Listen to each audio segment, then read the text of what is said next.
Welcome to the Owatonna Today Show, your community connection since 1991. Thank you so much for joining us on this Wednesday, February 1st. I'm Pete Connor, your host. I think we've got a great show today, an informative show, I think, would be maybe a better word. We are going to travel to the Owatonna Public Library, where Cassie Gilgenbach from the library will talk about hot reads for cold nights. And then we will take a visit to the Steele County Food Shelf and hear from its executive director, Nancy Ness, along with a staff member, Rich Pettit. As always, a reminder that we would appreciate your input about what you would like to see on the show for topics and guests. Do you know of a special event that's happening in our area, or do you know of someone who deserves some credit for what they do in our community? If so, please contact us either by emailing us at owatonnatoday@charter.net or by calling the show's producer, Leanne Alt, at 390-5751. We're now going to take a quick break for some messages from our sponsors, and then we'll be on location with Cassie Gilgenbach. Please stay with us. Hi, I'm Dr. Beth Giltvet. And I'm Dr. Nick Vincelli of Horizon Eye Care. We want you to see what you love and love how you see. We're proud sponsors of the Owatonna Today Show. I needed more than just another dead-end job.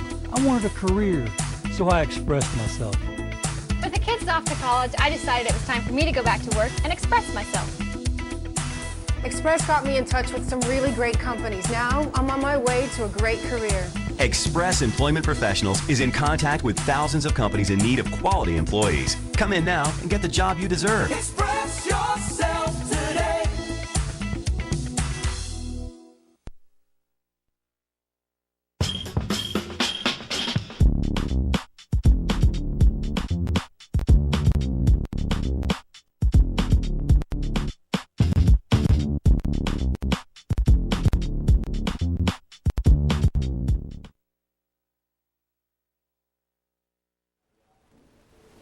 Welcome back to the Owatonna Today Show, your community connection. We are here on location at the Owatonna Public Library, and we are visiting with Cassie Gilgenbach. Welcome to the Owatonna Today Show, Cassie. Thank you. And we are here for our quarterly book review. And February, you have something special going on here at the library. Please tell us about that. We do, yes. February 1st, we have our adult winter reading program called Hot Reads for Cold Nights beginning. Right. Like I said, it begins February 1st and it runs throughout the month of February. Okay. It really, we want to encourage you to stop by the library, pick up a book or two to keep warm and cozy as you may be stuck in your homes during the evenings, long winter nights. Exactly. So you can also register when you come in for weekly prize drawings, and all you have to do is stop at the adult services desk and fill out this little slip here. Okay. So you just put your name and phone number on there, and then just a title or an author that you'd recommend to us. And at the end of each week, I'll be drawing for prizes, and there will be some fun things in there. Okay, so you can register once a week then? Yep. Okay, but only once a week, right? Yeah. Be fair to everyone else. Right. And you mentioned some lovely prizes. Yes. Would some of these include chocolate? I think that may be a definite possibility. Okay. What better to accompany you? Exactly, as you're reading a book. What are you anticipating as some of the weekly door prizes, incentives kind of thing? So far I've got maybe some coffee mugs, some calendars, that type of thing. Just fun stuff for those winter nights. Okay, and is this for adults only? Yes, it is. Okay. It is. Like 18 years and older? Yes. Okay. That's really what we encourage. We have a big focus on our summer reading program for kids, and so we want to have something fun for something for us adults. Well. And both male and female? Yes. Okay, Yeah. So I know men like chocolate too. So. Right, yes. Okay. So you have a selection of books that you'd like to share with us today. Yes. I see it there. So why don't we get started with that? Yep. All right, so the first one that I've got here is called Designing Your Life, How to Build a Well-Lived, Joyful Life, and it's by Bill Burnett and Dave Evans. With the new year, we really see a lot of interest in self-improvement for people. maybe making those New Year's resolutions. I know I do some of that, or reflect on the past year and what could be better. I mostly reflect. Right. I'm good at that too. So this book was written by the authors who are Silicon Valley innovators. Oh. And they are also both Stanford University professors. They propose a design process for helping people to determine what they want out of their lives and how to accomplish those goals. So it's really just a framework. So, for example, they want you to be able to reframe dysfunctional beliefs you may have in your head, like some people think, it's too late for me to do this. Well, they want you to change those into positive ideas, like it's never too late to design a life that you love and change things. Yes. So that sounds like a very interesting book. Yes, they want to help their readers get unstuck and build some immunity against failure that might happen when you make those resolutions. They don't want you to fail. They want you to be able to take action on those ideas. Because sometimes you can engage yourself in your own personal self-talk you down talk kind of thing. And that's really a pitfall that's hard to get away from. So, I'm anxious to read that book. Yep, they want you to be set up for success. Oh, great. Yes, and something completely different here. We like completely different. Yes, we have the book Another Brooklyn by Jacqueline Woodson. This book came out late last summer, but it is definitely there's a lot of interest being generated, particularly among reviewers as we get through the best of 2016 lists. This one appears on quite a few of them. So she has actually won several awards for her work with young adult literature and children's titles. But this is her first foray into an adult novel in more than 20 years now. Yeah, so it's been a little while, but it's definitely been worth the wait, I think, because it's very popular.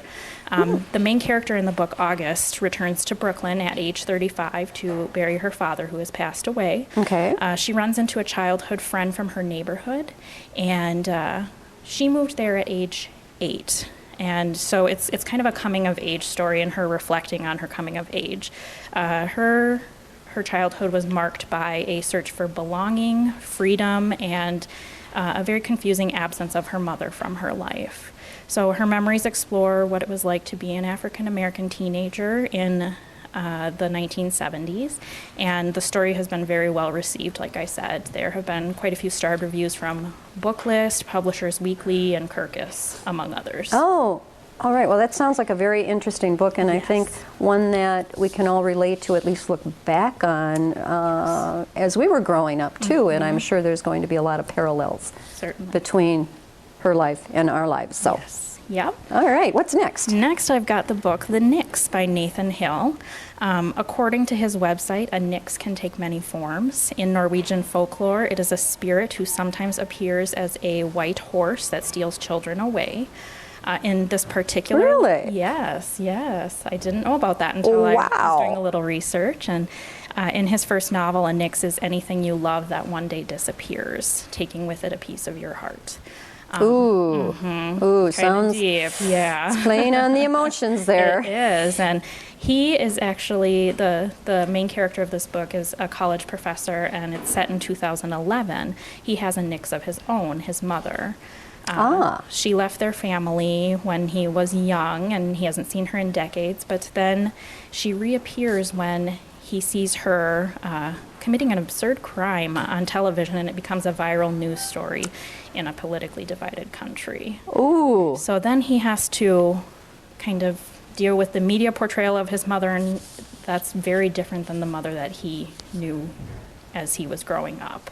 So he has to come to terms with that and with the loss, and he goes on kind of a journey to figure out what really happened in all those years. So it kind of sounds like there's several different themes then that run throughout this book. And you said this is his first novel? Yes, this is his debut. His debut novel? Yes. Okay. Well, that looks extremely interesting as well. It was another one on a lot of the best of lists. Good. Good. We like best of lists. Right, yep. So the next one I have is actually one of my favorites from last year.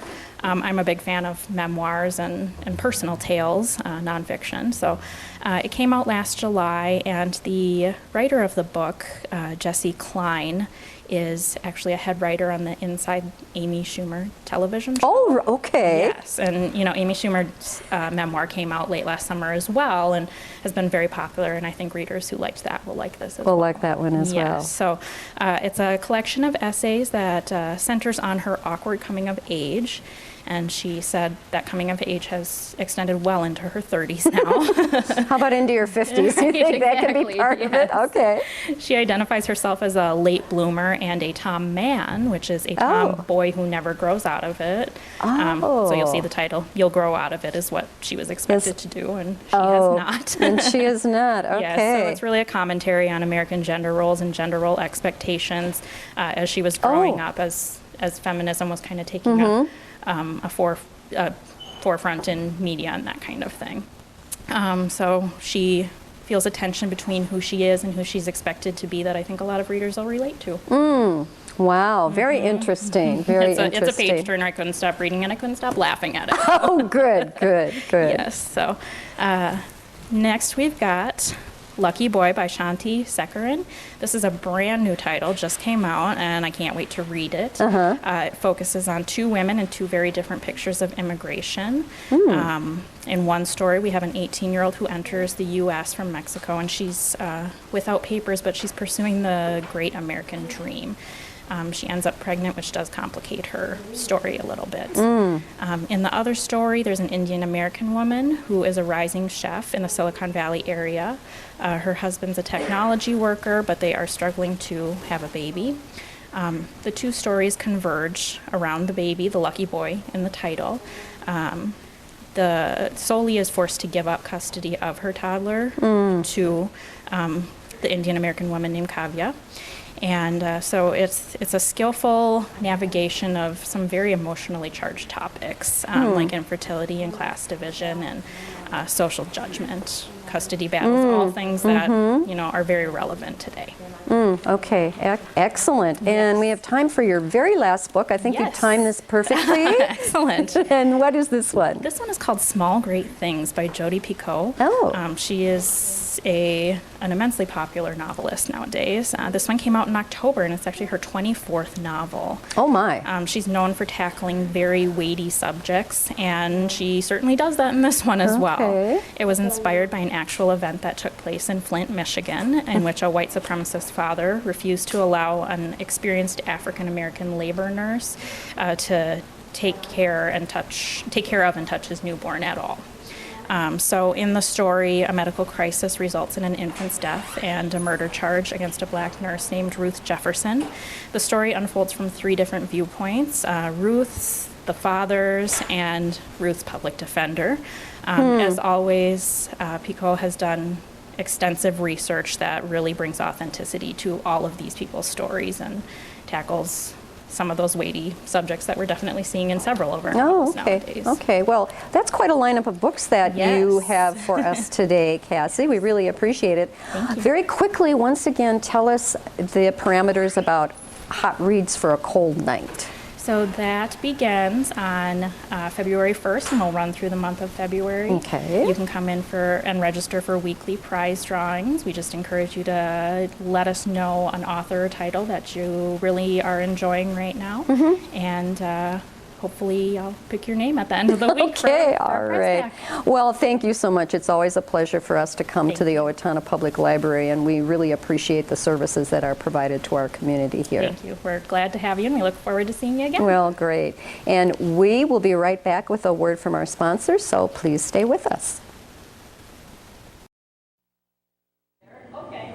Hi, Brad here from Owatonna Senior Place. Our goal at Senior Place is to involve, enrich, and empower adults 50 years of age or better to live as independently as possible in our communities. We do this by promoting wellness through recreational, educational, and social opportunities, as well as being a referral source for services available within our area. Activities and programming at our center emphasize creating and maintaining independence in all phases of life. Come see what Senior Place has to offer. Live full, live well, and live long. Amy Swain Hearing Centers is a proud sponsor of the Owatonna Today Show. I'm Dr. Amy Swain, and I want everyone to hear better. Hi, Hi, I'm Betsy Linger from the Owatonna Foundation. Your generosity has made Owatonna a better place to live by benefiting our community, the arts, recreation, and education. Please consider a donation today. The Owatonna Foundation is a proud sponsor of the Owatonna Today Show. At Triumph Graphics, we think beyond ink. That's why you should make us your source for creative concept, design, print, mail, and web. Check us out today at triumphgraphics.com. Owatonna Public Utilities, real people, real reliable, real progress. Making life a little easier day after day, taking pride in our community, listening to what you say, a voice you can talk to. We're growing with you in mind in everything we do. Owatonna Public Utilities.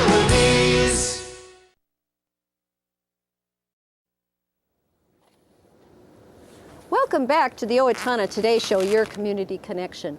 We are on location at, well, I know this doesn't look like the food shelf, but it is the food shelf.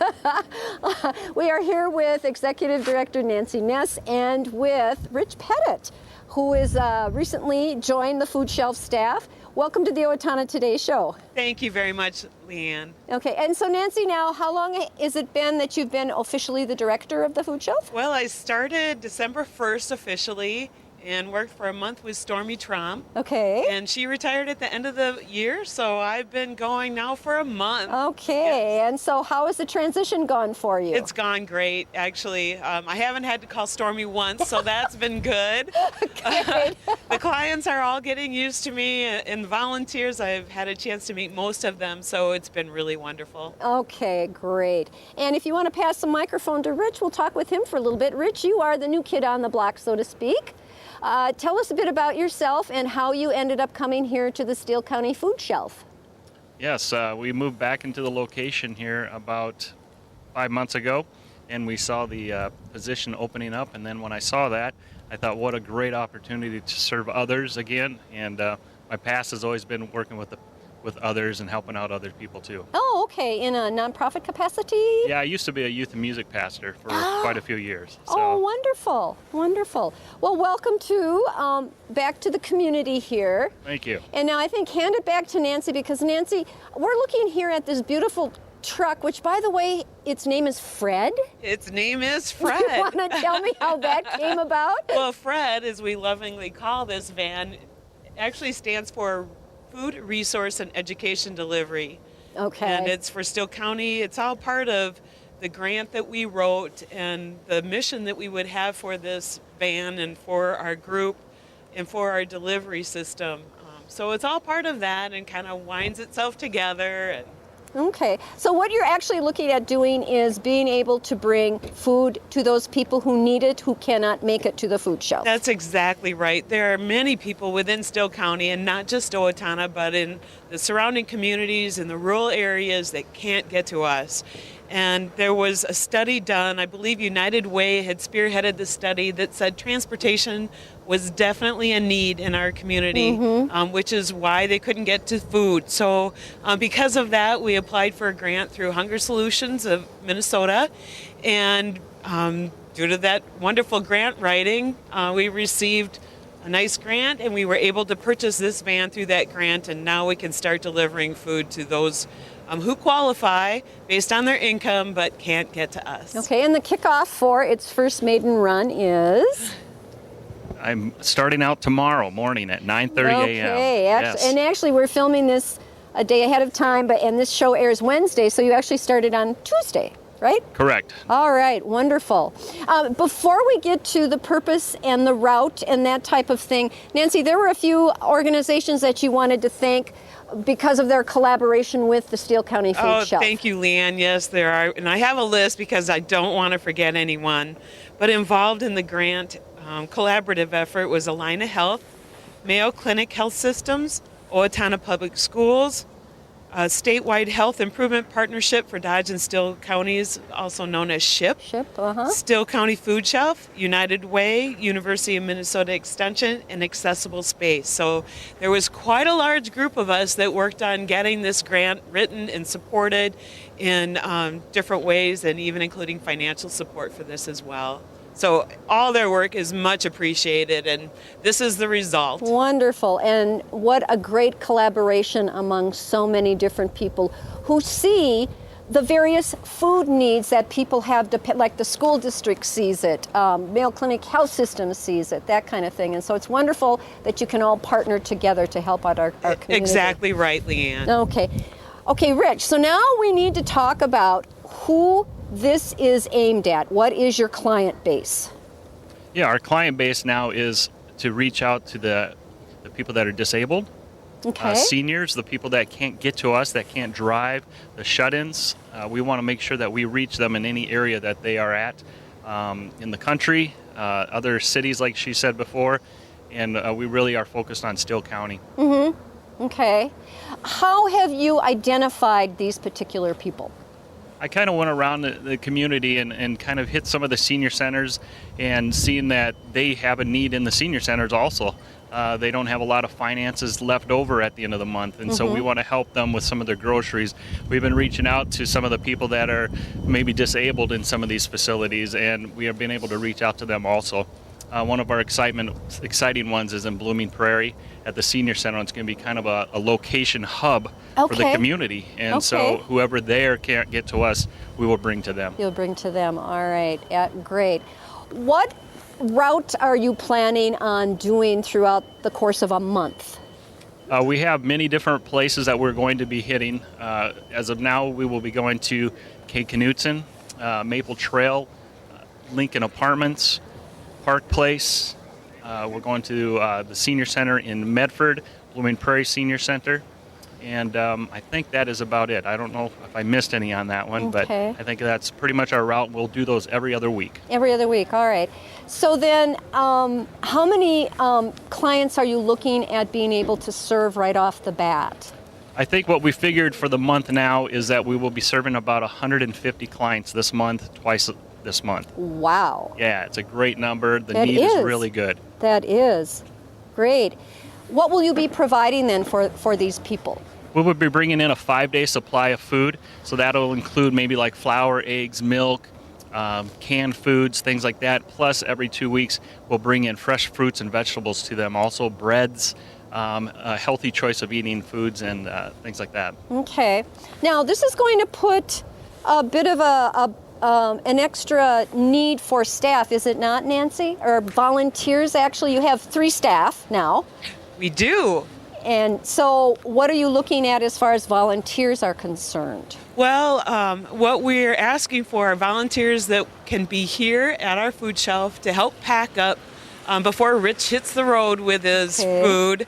So that'll be an integral part. We would like to have someone to ride with him as he goes on his routes, and this could be just someone saying, you know what, I'm willing to go to Maple Trails with you twice a month, and then we can find someone else for some of those other routes. But that will allow Rich to have some help unloading and reloading and talking with the clients that we have there as well. Another need that we have, but I think is being fulfilled, is each of these locations are also offering up people to help as well. Oh, great. So that is really wonderful to have that help going into it, knowing that we have that. Okay, and then the places that you named, Rich, if there are people who cannot get to those places or don't live in those places and yet would like to be able to access the services of the Steele County Food Shelf and obviously qualify for those services as well, what should they do? They should call us. They can come to us if they know when our drop-offs and pickups are, because it's going to be consistent for each one of these facilities. So if they know those drop-offs, they're more than welcome to come and register there. Okay. We will be able to register them right on the spot and provide food with them. Otherwise, they need to call us and let us know that they would be coming, so then we have the heads up and know what to expect when we so you know how many people, Correct. how much food to bring with, how many people to provide it with. Yes. Okay, all right. Well, Fred is such a nifty looking van. Let's walk around to the back and actually take a look at the inside, shall we? Yeah, just walk along with me here. We like to do things like this on the Owatonna Today Show. All right, so let's take a look. Oh my, a nice ramp. Yep, go ahead, Rich. And then Rich, go ahead and describe what we're seeing here on the inside. All right, yeah, what you're seeing is that we have 2 refrigeration units that are up towards the front of the truck that will be able to keep our milk, our produce, and things like that fresh for us during the summer and winter months. Okay. We have shelving that is on hydraulic, so we can drop and lower those anytime we want to stack things in boxes. So that's really a nice benefit to this vehicle. If we have to provide a lot of food for a facility, we will fold up all the shelves and we will stock boxes of food from bottom to the top also. So they did a really good job with this. The ramp, of course, obviously, to use our cart to come up and down with our food supplies and things like that when we get to the facilities. Oh, that's wonderful. Nancy, why don't you go ahead and stop back in there. What a wonderful thing to come to Steele County, and what a wonderful way to help those people who have not been able to make it to the food shelf and definitely need the food for them to survive.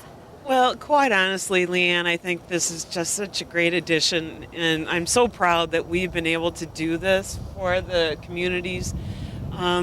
Gosh, it's been needed, and we didn't even know how much. And so it'll be great to see Rich take off with this program.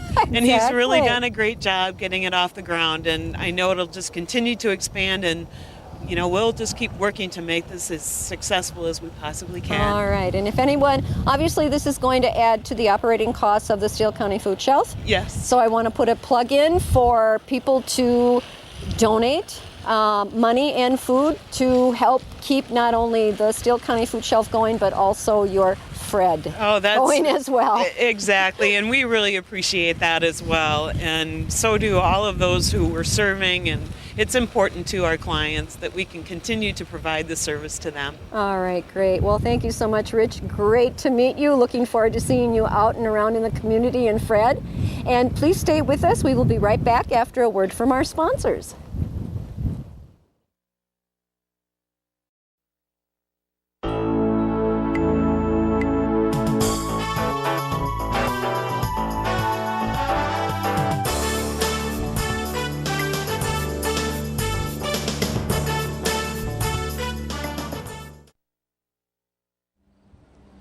Hi, my name is Dave Efforts with TPS Insurance. We're here to handle all your insurance needs. We are a very proud supporter of the Owatonna Today Show. Well, welcome back to the Owatonna Today Show, your community connection. Thanks so much for staying with us.